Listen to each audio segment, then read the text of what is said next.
Hey, we're gonna jump into the word this morning. I just got a few things in my heart that I wanna share, something that literally this week I've been rotatilling in my heart and my mind. And for the month of July, we're never on a series, and so I kind of get to preach on what I want or what's in my mind in the moment. Next week, we'll start a brand new series going through the book of Colossians. You'll hear more about that. I'm really, really excited to go through the book of Colossians with you. But today, we're gonna go to the book of Numbers today. And once again, if you are newer to church and this is a totally new space and place for you, I don't really know fully what's going on. And like the karaoke was a bit loud, and I haven't really read the Bible a lot when I was a kid, and so this is kind of a bit overwhelming for me. I mean, I totally get it. I'm gonna do my very best this morning to articulate and to communicate the word to you and what we're gonna read this morning so that you might digest it. My goal this morning is not to impress you. My goal this morning is to help you transform into who God wants you to be. And so I'm gonna try to dilute it and try to get it into a way that you can digest it and actually live out tomorrow morning. My goal is not that you would think about it today. My goal is that you think about it on Thursday morning and Wednesday night and throughout the week. And so we're gonna read quite a bit of chapter this morning through Numbers chapter 13. Unfortunately, the Old Testament is so long and so run out, but so many details are so important, so it's hard to skip some of the verses. So we're gonna read a fair bit of verse this morning, but follow with me. Okay, here we go. Numbers 13. Context, this is the Old Testament: Genesis, Exodus, Leviticus, Numbers, Deuteronomy. It is the story of the people of Israel. If you remember the guy Moses, if you're raised in a church as a kid, they have just left Egypt. They're on their way through the desert. They're on their way through the wilderness, on their way to the promised land. It was supposed to be a 13-day trip. It ended up being a 40-year trip. And so they're working their way through because they're incredibly disobedient people. And so they keep taking wrong turns. And they're about to move into a new area of the wilderness or a new area of the land. And this is what happens in Numbers 13. The Lord said to Moses, "Send out men to explore the land of Canaan, the land I'm giving to the Israelites. Send one leader from each of the 12 tribes of Israel." So Moses did as the Lord commanded. He sent out 12 men, all tribal leaders of Israel, from their camp in the wilderness, one from each tribe, into the wilderness of Paran is where he sent it. One man from each tribe. We'll skip a bunch of verses. Next 17 verses, he just lists all the tribes. I will spare you this morning. Jump down to verse 18. "See what the land is like," he's telling all the men before they leave. "See what the land is like and find out whether the people living there are strong or weak, few or many. See what kind of land they live in. Is it good or bad? Do their towns have walls? Are they unprotected like open camps? Is the soil fertile or poor? Are there many trees? Do your best to bring back samples of the crops you see, because it happened to be the season of harvesting for the first ripe grapes." Jump down to verse 25. Now they're gone. They went through the land. They've scoured all the cities. They're coming back now. The 12 men, one man from each tribe, the 12 tribes of Israel, this is the end. They're on their way back to tell Moses what happens. Here we go, verse 25. "After exploring the land for 40 days, the men returned to Moses and Aaron and the whole community of Israel at Kadesh in the wilderness of Paran. They reported to the whole community what they had seen and showed them the fruit that they had taken from the land. This was their report: 'We entered the land that you sent us to explore. It indeed is a bountiful country, a land flowing with milk and honey. Here's the kind of fruit it produces, but the people living in there are powerful, and their towns are large and fortified. We even saw giants there, the descendants of Anak. The Amalekites live in the Negev, and the Hittites, Jebusites, Amorites live in the hill country. The Canaanites live along the coast of the Mediterranean Sea and along the Jordan Valley."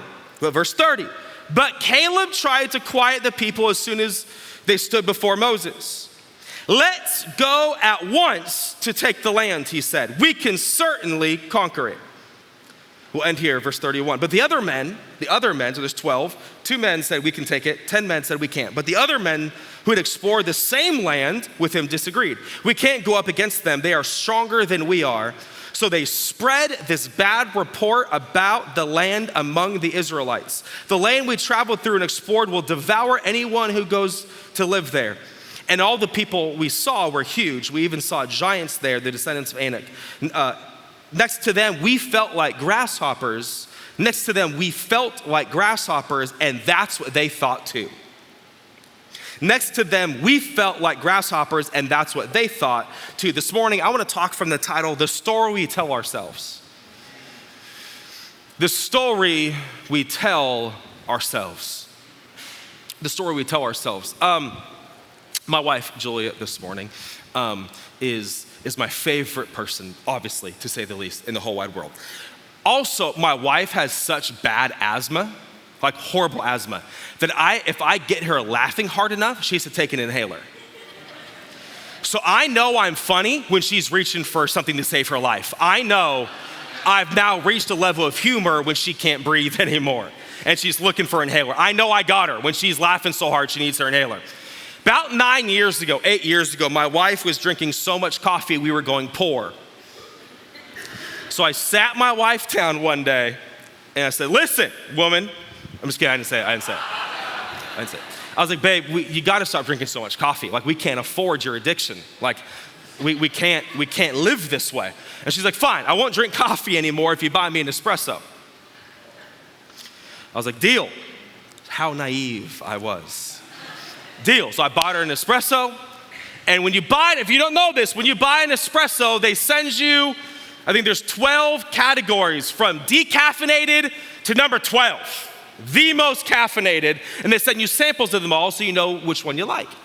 This espresso finally comes, and I'm so excited because we're gonna save money and save for our kids' college fund, and never happened, but it was my desire to do so. But we get it, she opens an espresso and she starts testing them all.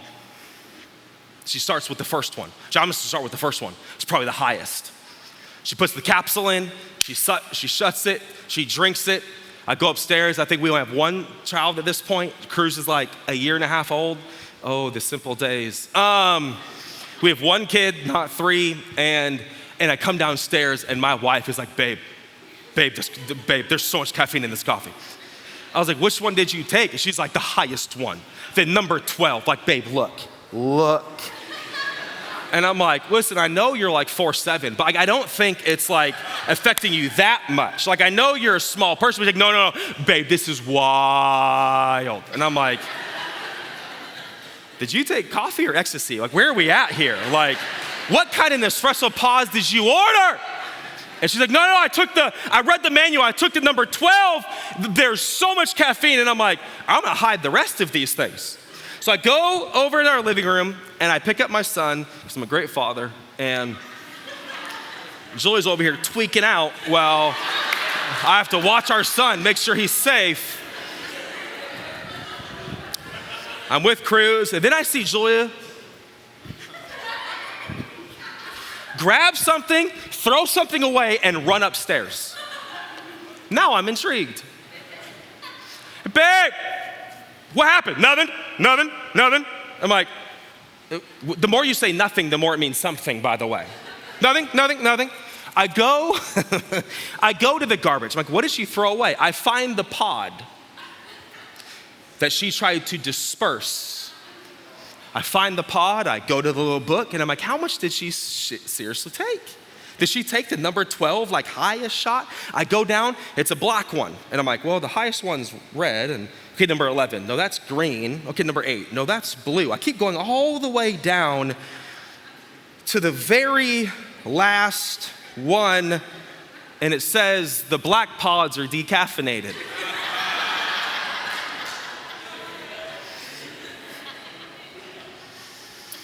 And from that day on, I've never trusted her again. I'm just kidding. And I'm like, so I come back upstairs. Julia is laughing uncontrollably. She needs her inhaler. And she's like, I don't know. I just felt. And I'm like, are you good?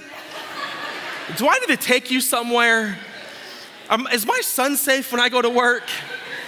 And she's like, it's decaffeinated. And I'm like, you are the best actor in the world. Like, we got to take you to Hollywood or something. Like, but it's funny to me, like, obviously, like, funny story, and you know, we can play that out in our lives, but it's really interesting to me. I was thinking about it this week, about the stories we tell ourselves, the stories that we live in, the stories that we say to ourselves. And I want to ask you this morning simply, I got 17 minutes, I'm going to preach short this morning.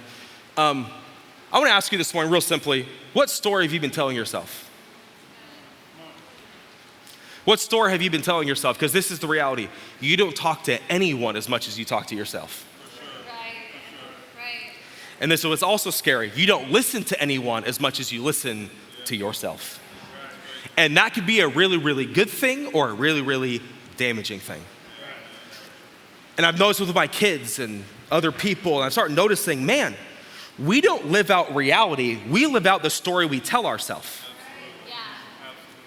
I want you to write this down. The story you tell yourself is the life you will live. The story you tell yourself is the story you will live. Notice I'm not saying you will live out real, you will live out the reality, you will live out what's actually going on. No, you'll just live out what story you're telling yourself. And I want to ask you to have some deep dialogue this morning. What have I been telling myself? What story have I been replaying over and over and over again? Because whatever story I tell myself is a story I'm going to live. And what's scary is inner dialogue can lead to outer disaster.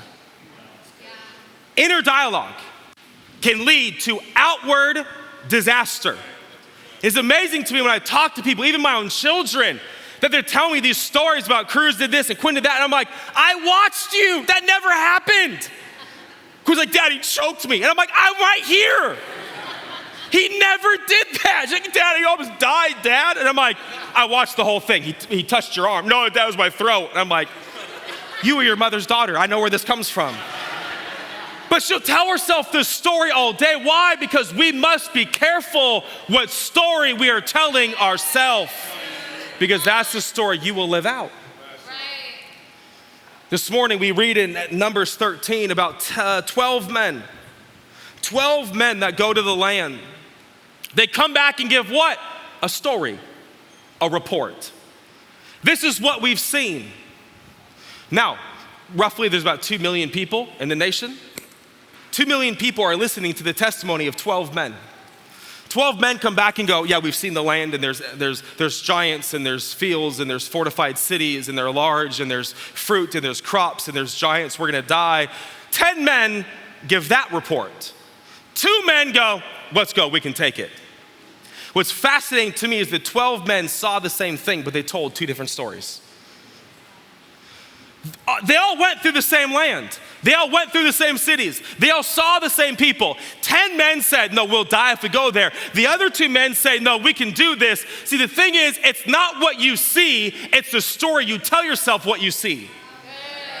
They all saw the same story. They all saw the same land, but they came back and had 2 very different reports. And once again, the story you tell is the life you live. And this morning, I want to challenge you, let us not be like the 10, let us be like the 2. And there's 3 things that happens with your story that I'd like to just lay at your lap this morning. I really want to challenge you throughout this week to have some inner dialogue with yourself of what story have I just been telling myself over and over and over and over again? Number 1 is this. Number 1, the story you tell yourself is the story you will spread among the community. Look at Numbers 13, verse 31. But the other men who explored the land with him disagreed. We can't go up against them. They're stronger than we are. So they spread this bad report, this bad story about the land among the people. Do you know what's wild is not only will you tell yourself that story, you will spread that story amongst every other person in your community. Stories don't stay with you. Stories are then spread amongst the community. And this is what got me when I was reading this story. These millions of people didn't even see the land, but they believed the story. See, there's people in your life that they don't even need to see the land, but they believe your story as if they've saw the land. They've never been there. They never saw the giants, but the story they told themselves is the story they spread among the community. What story are you so convinced with? What story have you been replaying and telling yourself that now you are not just telling yourself, you're telling every other person in your community the same story? And now they're buying into your story. And this is what's wild, is there's 12 men. 10 of them give a negative report and 2 give a positive report. What's very difficult is to remind yourself the majority are not always correct. Just because they are the majority does not mean they are the maturity. And if you're not careful, you will find because everyone is saying this, well, it must be true because they're the majority. Not always the majority is the voices you should be listening to. Sometimes it's the siloed. It's the one or two people saying, no, I didn't see that. No, I don't believe that. No, that's not the story I'm telling. No, that's not the story I'm spreading. No, that's not the story I'm saying. No, I saw what they saw, but my story came out different. They didn't go to different lands, but they told different stories. It's wild, even after a counseling session, after a conversation with somebody, like, how did it go? This, this, and this. And you're like, no, it went this, and this, and this. Did you go to a different counseling session? Did you go on a different vacation? Sometimes we'll come back from vacation. How was it? I'm like, it was this and this. And Julie's like, what vacation did you go on? I'm like, apparently one with myself. Why? Because just because you see the same thing does not mean you say the same thing. And you better, let's just switch it. If you're on the community end, I want to ask you, whose stories have you been believing? Whose stories have you just been receiving as truth? Because they're the majority, not because they're in the maturity. And we can take the 10 just as their word. Oh yeah, that's what you say about the story. That's what I take about your story. That's what I believe what you're gonna say. Be careful the stories you believe. Be careful the stories you say. Be careful the stories you receive, because whatever story you tell yourself is the life you will live. What story have you been spreading? What story have you been saying? And I wanna ask you, do you wanna live the story you've been telling? Just ask yourself that question. Would you actually want to live the story you've been telling? I think many of us would say no. So then why do we keep perpetuating the story we don't even want to live? Number one, the story you tell yourself is the story you spread among the community. Number two, look at this, number two. The story, this is bad stories that we tell ourselves. The story that the past is better than the future. Look at Numbers 14, verse 2, a few verses later. So they told the crowd, we read Numbers 13:31, that's the end of chapter 13, chapter 14, verse 1 and 2. Their voices rose, there being the crowd, after they've been told about the giants. Their voices arose in a great chorus and protested against Moses and Aaron. If only we had died in Egypt, or even here in the wilderness, they complained. See, if you're not careful, you will tell yourself such a story, you will convince yourself back is better than there. This is what's wild to me. They just spent 400 years praying to get out of Egypt. Now they're praying to go back in.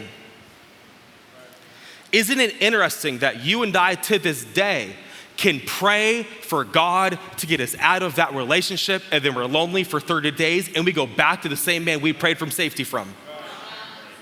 We can pray to get out of a job. We can pray to get out of a relationship. We spent years going, God save me, God save me. And we get saved from Egypt, and then we're 30 days out, we go, I'd rather go back. You just asked to get saved from Egypt. And now you're saying, I'd rather go back. Hear me, many of us would rather go back to dysfunction than walk into the unknown.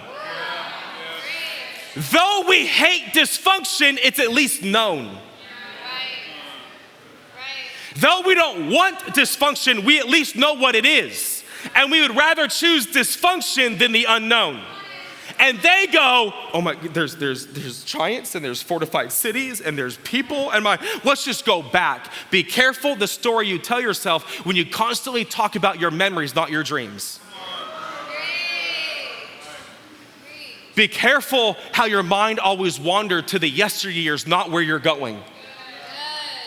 Be careful that you are constantly reminding yourself of your memories. When you get with your friends, are you still talking about junior year of high school? Senior year of college? The first 2 years of marriage? Why are you so obsessed with your memories? Why don't you fill your mind with dreams?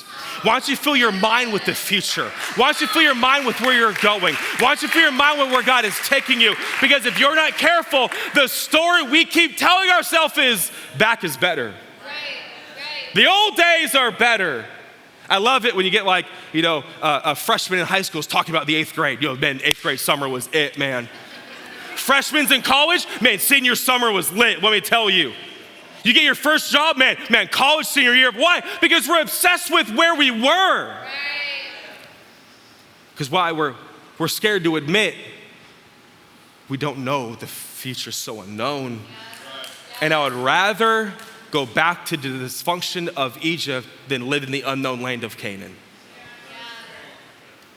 Because if you're not careful, the story you tell yourself will always, always bring you back.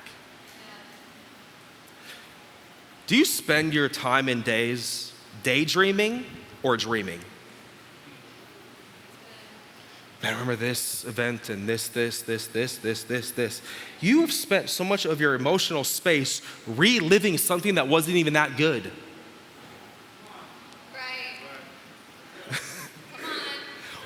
We always do the sports. Yeah, you were not that good. You weren't playing in college, okay?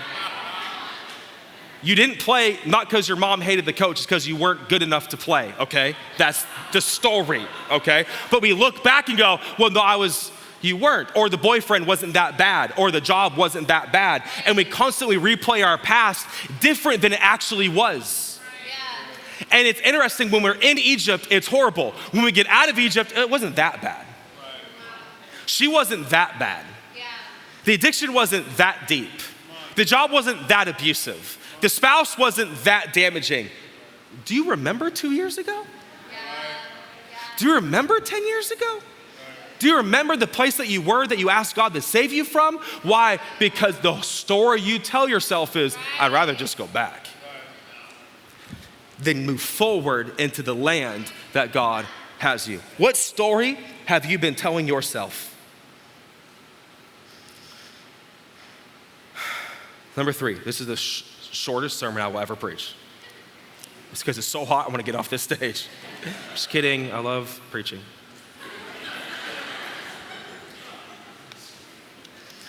The third thing you have to be careful about, the story you tell, is the story that has you at the center.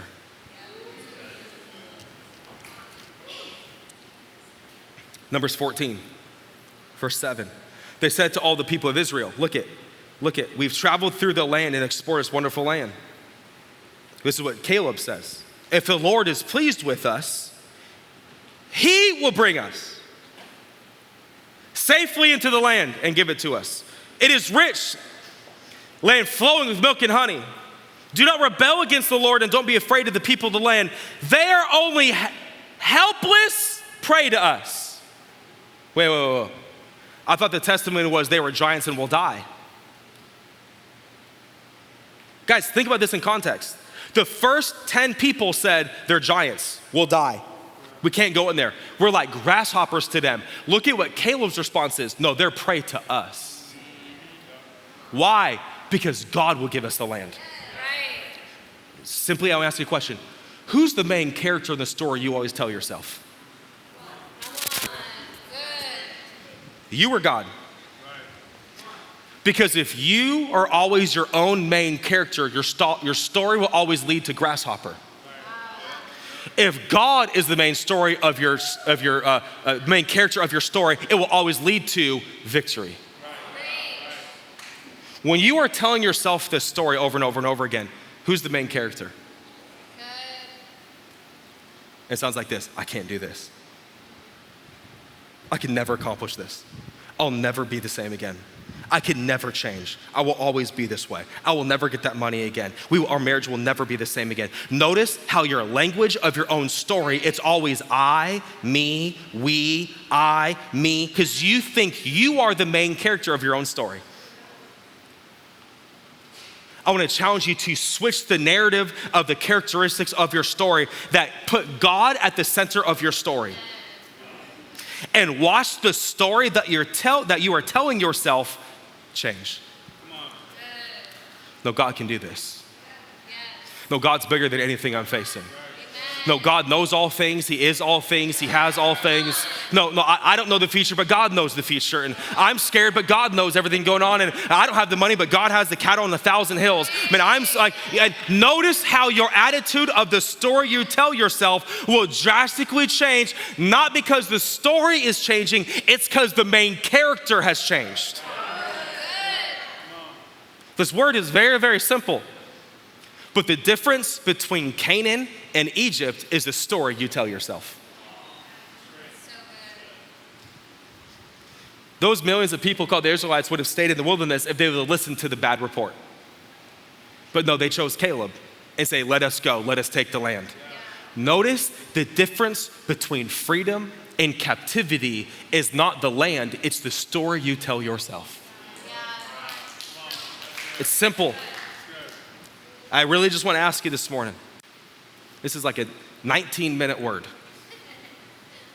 What story have you been telling yourself all week? Because you don't talk to anyone as much as you talk to you. And you don't listen to anyone as much as you listen to you. Have you ever thought about what you thought about? Not in like a schizo way, but like in a, you ever catch yourself like an hour into a rabbit hole? Like, why am I thinking about my marriage ending? We just got married. Like, we had one argument and I'm already an hour into, what if she leaves? I just got this job. Why am I already considering, what if I get fired and don't get the money?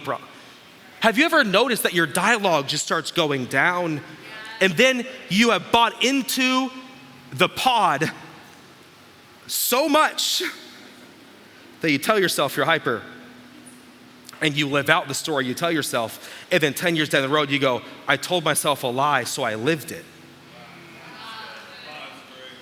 And this was really unfortunate, is when you get a bit older and more mature, you look back and go, that wasn't even real. That didn't even happen. And you wasted time, money, sleep, peace, and future on a story that didn't even come to pass. But it did to you. Why? Because you will live out the story you tell yourself. Man, everyone's against me. No one likes me anymore. They're planning stuff against me. No one invites me to the hangouts. No one invites me to the dinners. Man, I think I did something. And you tell yourself this story, and then you start treating people differently because you think your story's real. I want to talk to her. I'm going to sit somewhere else at church. I'm going to say her to her. I'm going to go my other way, and I'm not going to talk to her at all. I'm going to sit somewhere else. I'm not texting him. Why? Because you've told yourself a story that you are living out that might not even be true. And then you find out your phone was broken, you weren't receiving text messages, they did all text you, and now you feel real stupid because you lied to yourself thinking they hate me, they didn't invite me. It's because your phone was broken, and now you have to undo all of the thoughts you said about them and about her and about the group. Why? Because it wasn't even real. I did get the text message, I did get the invite, I lost it in the email, it went to my junk. Oh no, I just lost 10 days of peace because the story I told myself is a story I lived out. It goes as simple to that or as deep to how you view God.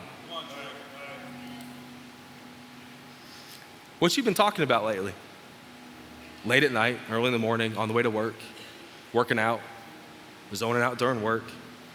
Because the story you tell yourself is a story you will live. And your story is the difference between Canaan and Egypt. That's how important this is. That's how big of a difference the story you tell yourself is.